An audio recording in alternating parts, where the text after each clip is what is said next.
Jack Harlow opened his eyes slowly. His head hurt, and he couldn't remember how he got here. The walls around him glowed with a strange purple light. He tried to move but felt weak. This wasn't his bunk on the U.S. Valiant. This wasn't even Earth. "Where am I?" he whispered. His voice sounded different in this small space. The last thing Jack remembered was being on patrol. There had been a flash of light in the sky. A strange ship. Then nothing. He sat up and looked at his surroundings more carefully. The purple walls weren't solid. They looked like energy, buzzing and humming. A cell made of light. Beyond the glow, he could see other cells. They weren't empty. In the cell to his right was a creature with 6 arms and skin like rough stone. It watched Jack with 3 yellow eyes. In another cell, a being covered in blue fur paced back and forth on 4 legs. "You're awake, human," a voice said. It spoke English, but the sound was wrong, like metal scraping on metal. Jack turned to see a tall creature standing outside his cell. It looked like a giant insect walking on 2 legs. Its body was covered in a hard shell, and its head had large eyes that didn't blink. "Who are you? Why am I here?" Jack asked. The insect creature didn't answer. Instead, it tapped something on its wrist. The purple wall faded. Jack tried to run, but his legs wouldn't work right. The creature grabbed him with 4 of its 6 arms and pushed him against the wall. "Stay still, human," it said. It held up a small metal object that looked like a syringe. Jack struggled, but the creature was much stronger. It pressed the syringe against Jack's neck. There was a sharp pain, then a burning feeling that spread through his body. "What did you do to me?" Jack gasped. "Language adapter," the creature said. "Now you will understand." Suddenly, Jack could hear clicking and hissing sounds from the other cells. They were no longer just noises. They were words. "Another soft one," said the 6-armed creature in the next cell. "Won't last a day in the arena," said another voice. The insect creature pushed Jack back into his cell. The purple wall came back. "I am Overseer Tik-Ra," the insect said. "You are property of the Xarcathian Empire now. You will fight for our entertainment." "Fight? I'm not fighting for anyone," Jack said. The other prisoners laughed. Their laughter sounded wrong. Some like bells, others like growls. "The human thinks he has a choice," said a deep voice. Jack looked at the cell across from his. Inside was a massive creature with green scales and muscles that looked like armor.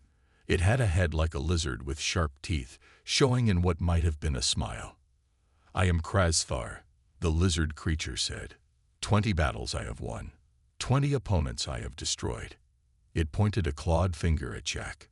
"You will not survive your first fight, human. Your kind are weak, made for talking, not fighting." Jack stood up straighter. He was a lieutenant in the Navy, trained for combat. He wouldn't let this alien creature see his fear. "We'll see about that," he said. Before Krasthar could respond, an alarm sounded. The purple walls of all the cells vanished. Overseer Tik-Ra and more insect guards appeared, holding weapons that sparked with electricity. "Training time," Tik-Ra announced. "Move, all of you." The prisoners filed out of their cells. Jack followed, his legs steadier now. As they walked down a long corridor, he looked at the other captured aliens. They were all different shapes and sizes, but they all looked strong and dangerous. "Where are they taking us?" Jack asked a small gray alien walking beside him.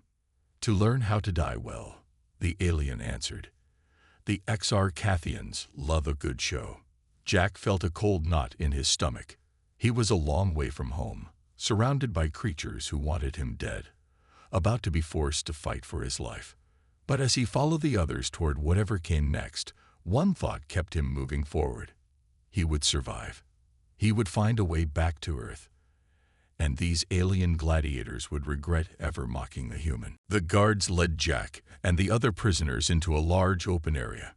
It looked like a gym, but nothing was familiar. Strange machines filled the space. Weapons of all shapes hung on the walls. The floor was covered in a soft blue material that felt like sand but moved like water. Jack took a deep breath and nearly choked. The air was thinner here than on Earth. Each step felt heavier too, like someone had put weights on his shoulders. "Gravity is stronger on Antarctica," said a guard who noticed Jack struggling. "You will adjust or die." The other aliens spread out across the training area. Some went straight to the weapons, others to the machines. They all seemed to know what to do. Jack stood alone, watching. Krasthar, the big lizard alien, grabbed a weapon that looked like a mix between a sword and an axe.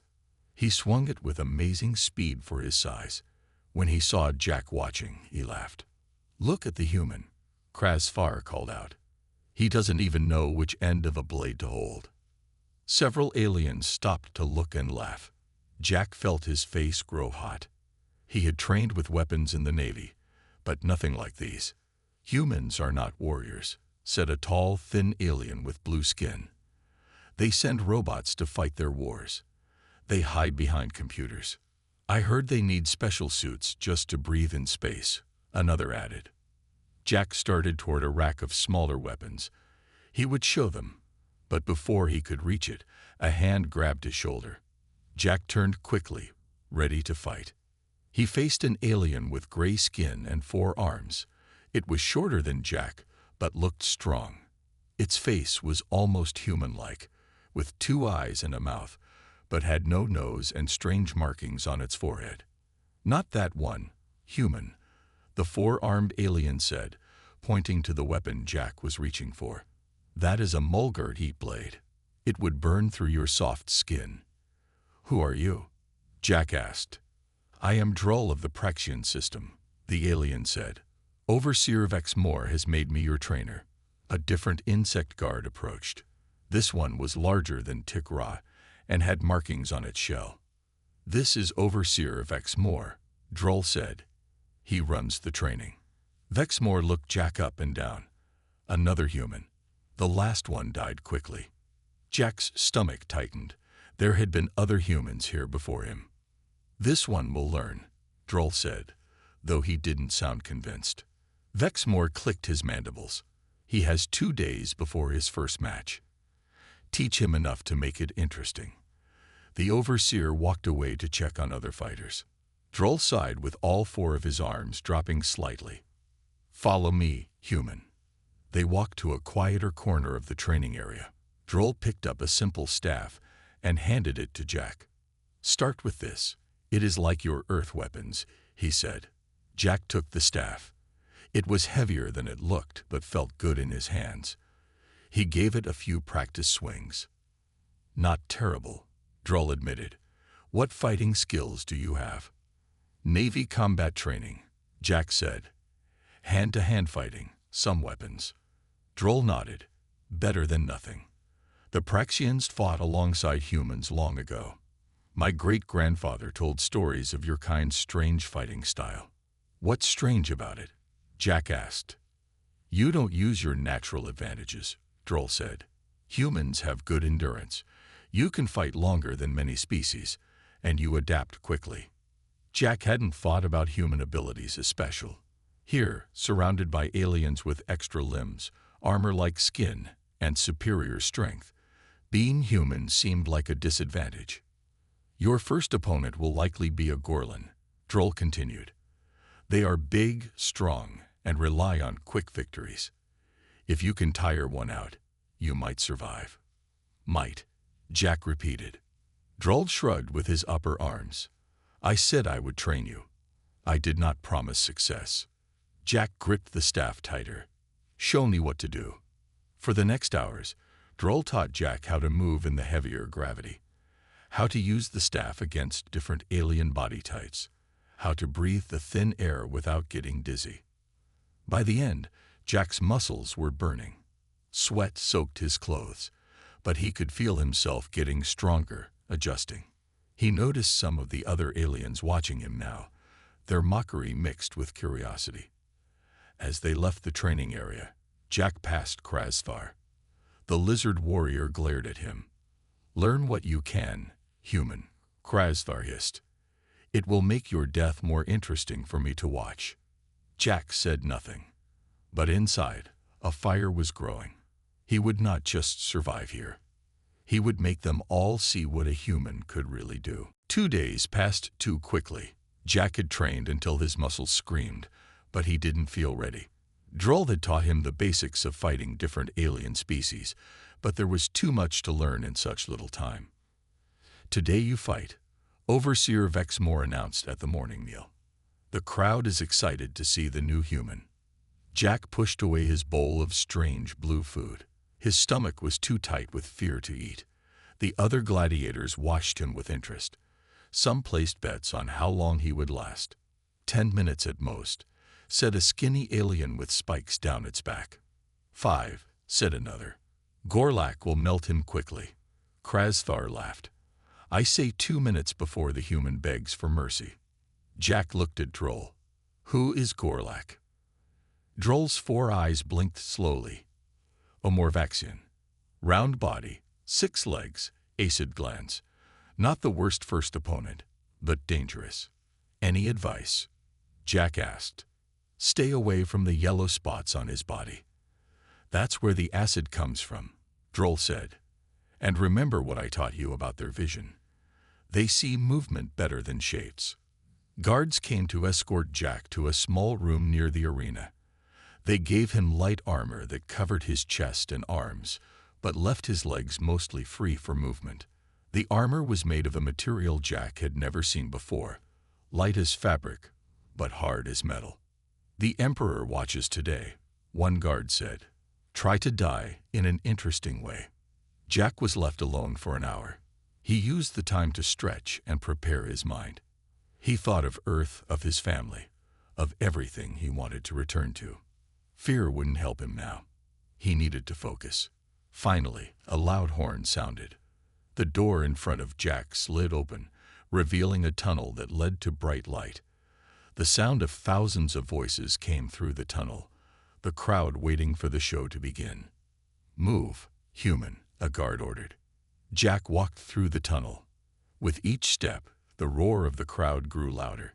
He emerged into an enormous arena. The floor was covered in red sand.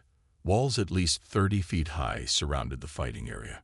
Beyond the walls were rows of seats filled with aliens of all kinds. When they saw Jack, the crowd went wild. They pointed and laughed. Some threw things that splattered near his feet. And now, boomed a voice in a language Jack somehow understood thanks to the implant. Our newest fighter faces the mighty Gorlak. Will the human survive his first match? From the opposite side of the arena, a door opened. Out came a creature that looked like a giant slug with legs. Its round body was pale green with yellow spots exactly where Droll had warned. It moved faster than something so bulky should be able to. Gorlak charged at Jack immediately. Jack barely had time to grab the staff he'd been given before jumping aside. The crowd laughed at his retreat. The giant slug turned quickly and shot a stream of yellow liquid from one of its spots. Jack remembered Droll's warning and rolled away. The liquid hit the sand where he had stood, and it sizzled and smoked. Stand still, human. Gorlak growled in a bubbly voice. I will make it quick. Jack didn't answer. He needed to save his breath. The heavier gravity made every movement harder. But he noticed something. Gorlak's attacks were powerful but predictable. The alien expected fear and panic. For the next few minutes, Jack avoided direct confrontation. He moved constantly but carefully, making Gorlak chase him around the arena. The crowd began to boo, wanting blood. Gorlak grew angry and careless. Fight me, coward. When the alien charged again, Jack stood his ground until the last second. Then he stepped aside and struck with his staff at one of Gorlak's legs. The alien stumbled and fell heavily into the sand. The crowd went quiet for a moment, then erupted in surprised shouts. Before Gorlak could recover, Jack pressed his advantage. He remembered what Droll had taught him about Morvaxian weak points and struck at the joint where the leg met the body. Gorlak howled in pain. Jack didn't finish his opponent. He stepped back, staff ready, waiting. The crowd seemed confused by this. They expected a killing blow. Gorlak rose slowly, limping now. "You will pay for that, human." But something had changed. The alien attacked more cautiously, and in the stands, some aliens were watching Jack with new interest. After several more minutes of fighting, a chime sounded. Overseer Vex Moore stepped forward. "Enough. The human has survived his trial. Both fighters will live to entertain us another day." Guards entered to escort the fighters out. As Jack left the arena, he heard something new from the crowd.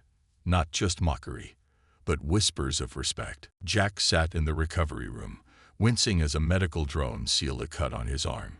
The fight with Gorlak had left him with several injuries, but nothing serious. He was alive. That was what mattered. 3 weeks passed. Jack fought in 4 more matches. Each time, he survived. He wasn't always the winner. Twice, the overseers had stopped the fights when Jack was clearly beaten, but refusing to give up. But he never begged for mercy, and he never stopped trying new tactics. The other gladiators began to treat him differently, not as an equal but no longer as a joke. Jack noticed Krasthar watching him during training sessions with narrowed yellow eyes. One day, Jack was practicing with a shorter staff than usual. He had found that his human reflexes were faster than many aliens expected, and the quick strikes worked well against larger opponents. "Your technique is improving," said a musical voice behind him. Jack turned to see a slender alien with blue skin and silver markings on her face. She was one of the few female gladiators in the compound. Jack had seen her fight once. She moved like water and struck like lightning. "Thanks," Jack said. "You're Zora, right?" She nodded. "And you are the human who refuses to die." "Jack," he said. "Jack Harlow." "Your fighting style is unusual," Zora said, picking up a staff of her own. "You learn from each match." "It's the only way to survive," Jack said. Zora moved to stand across from him. "Show me what you've learned, Jack Harlow." They began to spar. Zora was much faster than Jack, but he had gotten used to the heavier gravity now. He could move better than when he first arrived. Several times he surprised her with counter moves he had developed after watching other aliens fight. After 20 minutes, they both stopped, breathing hard. "Not bad," Zora said. "I was a military strategist before the Xarcathians captured me. I recognize a tactical mind when I see one." "Why are you talking to me?" Jack asked. "Most gladiators kept to themselves or their own species." "Because you're different," she said. "You watch, you learn, you adapt. Most fighters here just rely on what they've always known." From across the training area, Krasthar called out, "The blue girl thinks she can train the human to be a real fighter." Several aliens laughed. Krasthar had won 3 more matches since Jack arrived, bringing his total victories to 23. He was the champion of the arena now. "Ignore him," Zora said quietly. "Meet me tonight after the evening meal. There's a blind spot in the security monitors near the water recycling unit. We can train there without an audience." That night, Jack slipped away from his cell during free time. The guards didn't watch too closely as long as the fighters returned before lockdown. He found Zora waiting by the humming machines that cleaned the compound's water. "You came," she said, sounding pleased. "What's this about?" Jack asked. "An alliance," Zora said. "You have something I need, and I have something you need." "Which is?" "I know the fighting styles of every species here. I know their weaknesses," she said. "And you have a fresh perspective. You see things differently." For the next week, they met secretly each night. Zora taught Jack about alien physiology, which species had poor side vision, which had weak joints, which couldn't turn their heads well. Jack shared human military tactics that Zora found fascinating. Other gladiators noticed Jack's improved skills. During a fight with a 4-armed warrior similar to Droll, Jack used knowledge from Zora to target nerve clusters that temporarily paralyzed 2 of the alien's arms. The crowd roared in surprise when Jack won the match cleanly. Afterward, Overseer Vex Moore approached Jack as he was leaving the arena. "The High Emperor visits in 2 weeks," the insect-like alien said. "He has heard of the surprising human gladiator." Jack felt a chill. "What does that mean for me?" "It means," said Vex Moore, mandibles clicking, "that you will fight our champion." "Krasthar," Jack said. "Yes. The Emperor wishes to see if human adaptability can overcome Krasthar's strength and experience." Vex Moore leaned closer. "Many are betting against you. I recommend you make peace with your gods." As the Overseer walked away, Jack saw Krasthar watching from the shadows, a hungry look in his reptilian eyes. That night, as Jack told Zora about the upcoming fight, she grew serious. "We need to train harder," she said. "Krasthar has killed 17 opponents. The ones he let live wish they had died." Jack spent every waking moment preparing for his fight with Krasthar. When he wasn't training with Zora, he was watching recordings of the reptilian warriors' previous matches. The arena kept these recordings to help fighters learn and improve the show. Most gladiators avoided watching their possible opponents, afraid of what they would see. Jack did the opposite. He always attacks from the right first. Jack told Zora as they studied a match where Krasthar killed a fighter with 6 arms. "And he gets angry when his opponents dodge instead of blocking." "Anger makes him stronger," Zora warned. "But it also makes him less careful." Jack nodded. "I need to use that somehow." They were developing a plan when Droll found them in their hiding spot by the water recyclers. "So this is where you disappeared to," the 4-armed alien said. He didn't sound angry, just curious. "The other trainers wondered how you improved so quickly."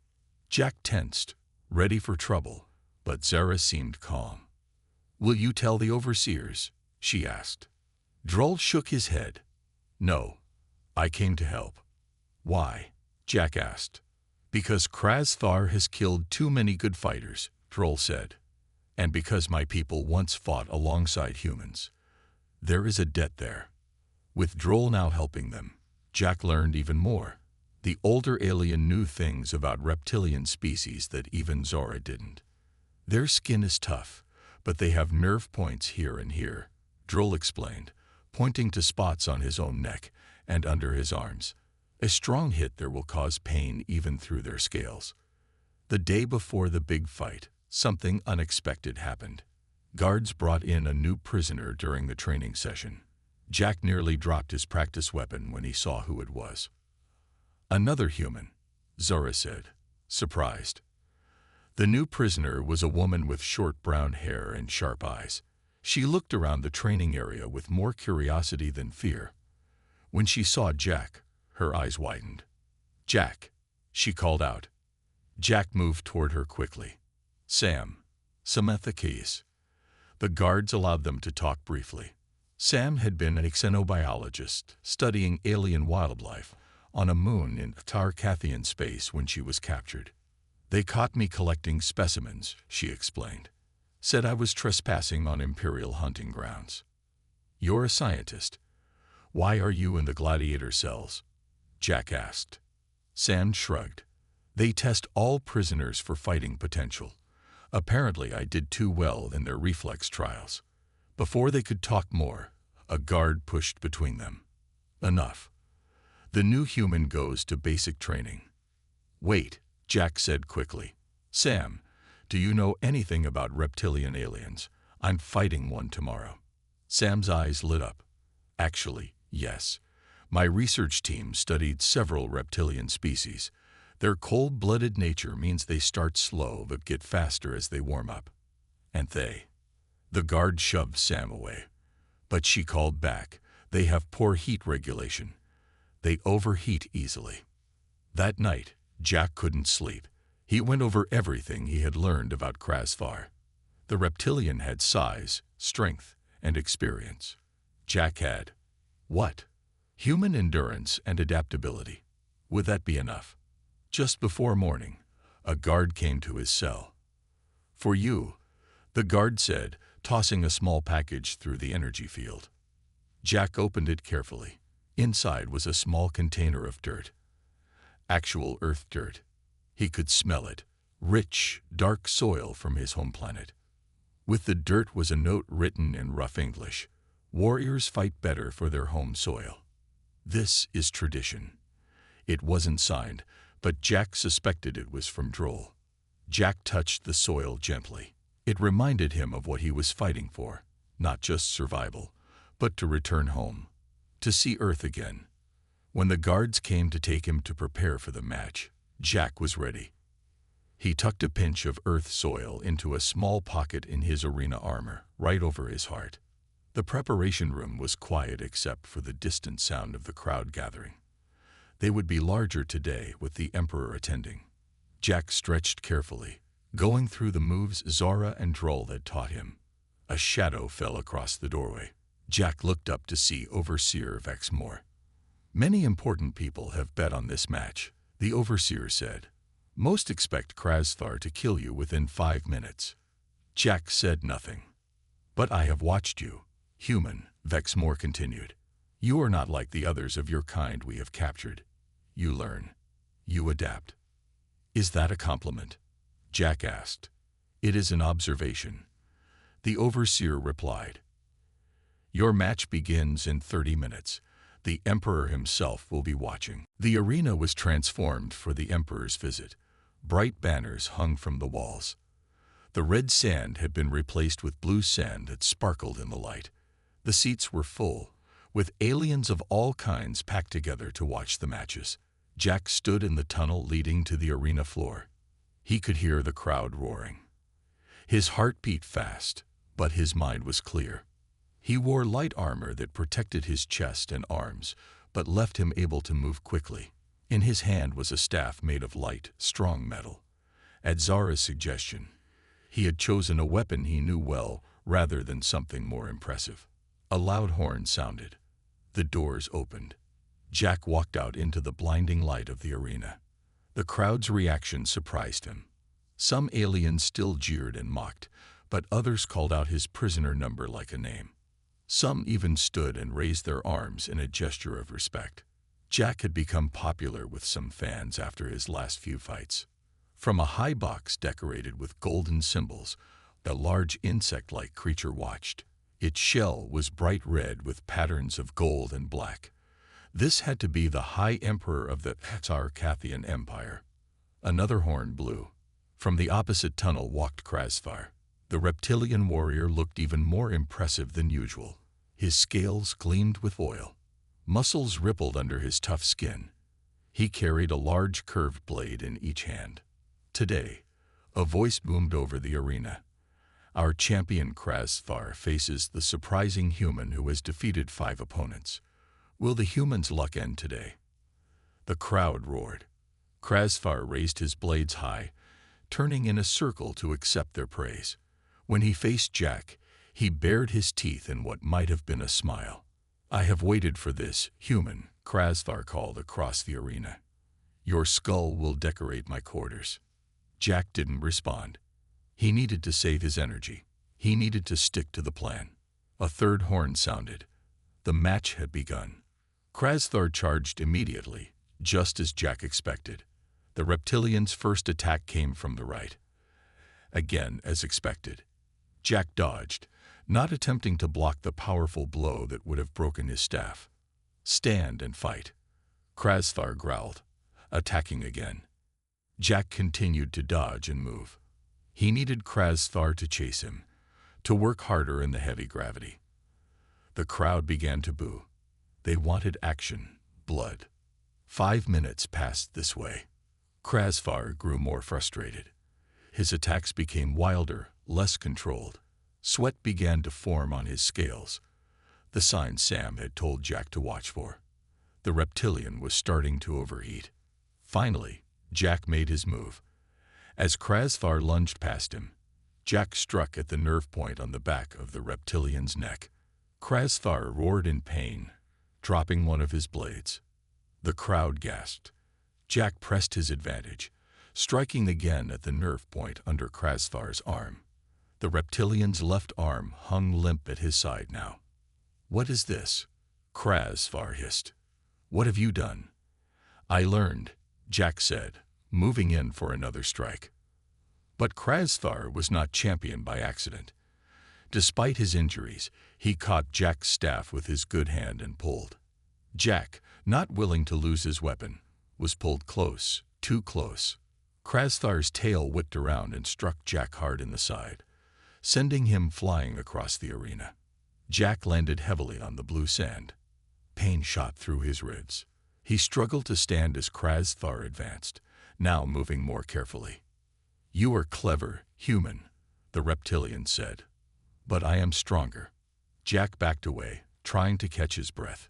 He needed to get Krasthar moving again, make him overheat more. But the champion was being cautious now. Jack feigned weakness, letting his staff drop slightly as if too heavy to hold properly. Krasthar took the bait, charging forward for what he thought would be an easy kill. At the last moment, Jack dropped to the ground and swept his staff at Krasthar's legs. The reptilian, unable to stop his charge, tumbled forward and crashed into the arena wall. The crowd was on their feet now, shouting and pointing. No one had seen Krasthar fall in many matches. Before either fighter could press their advantage, a series of loud explosions shook the arena. Part of the outer wall crumbled. Through the dust and smoke, Jack saw figures rushing in, firing weapons. "The resistance," someone shouted. "The arena is under attack." Chaos erupted in the arena. Aliens in the crowd screamed and pushed to escape. Guards rushed to protect the Emperor.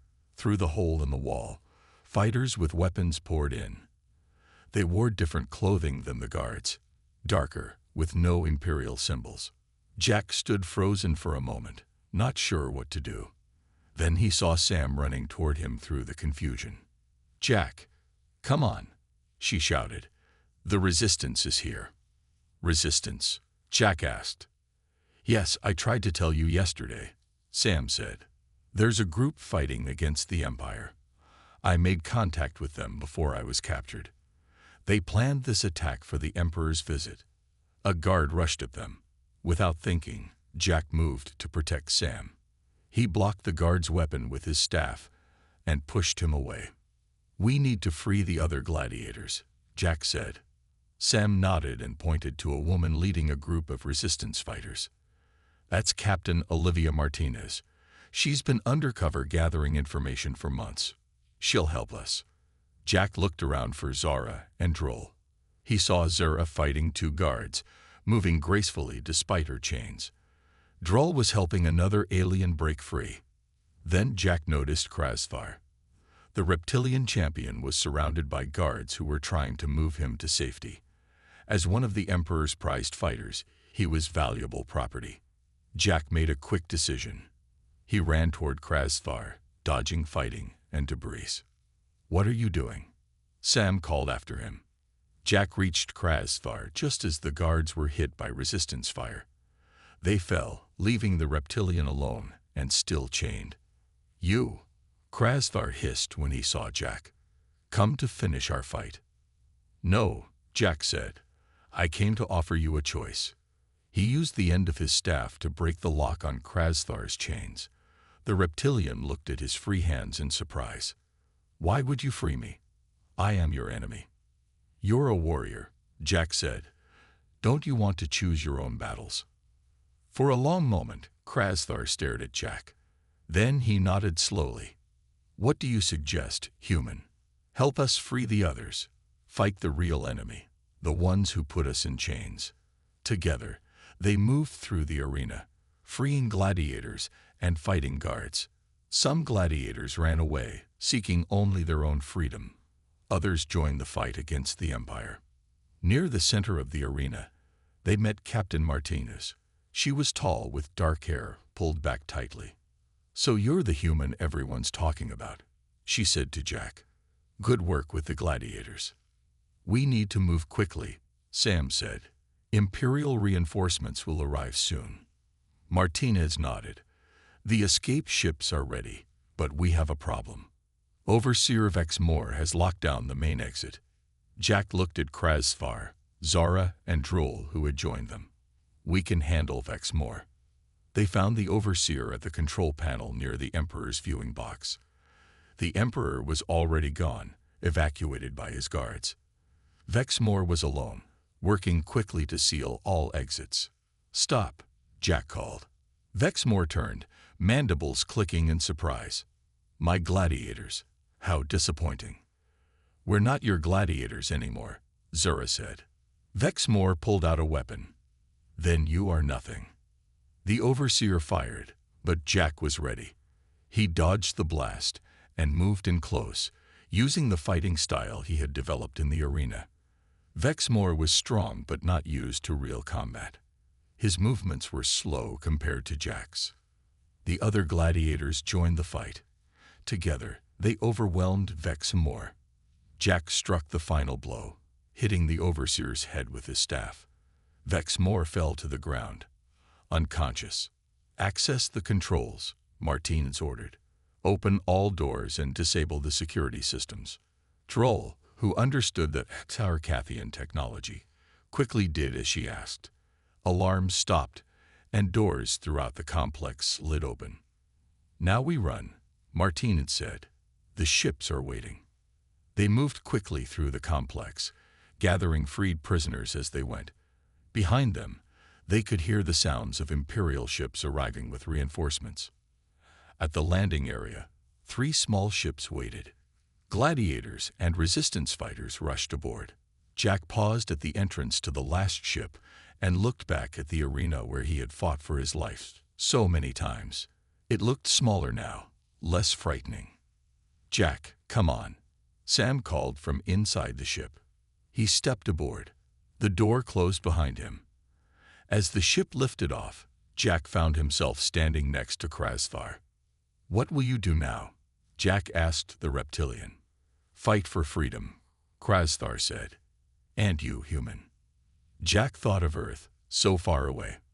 "First, help the resistance, then find my way home." He looked around at the freed gladiators, aliens of all kinds who had once mocked him, but now looked to him with respect. "And tell everyone about the friends I made among the stars."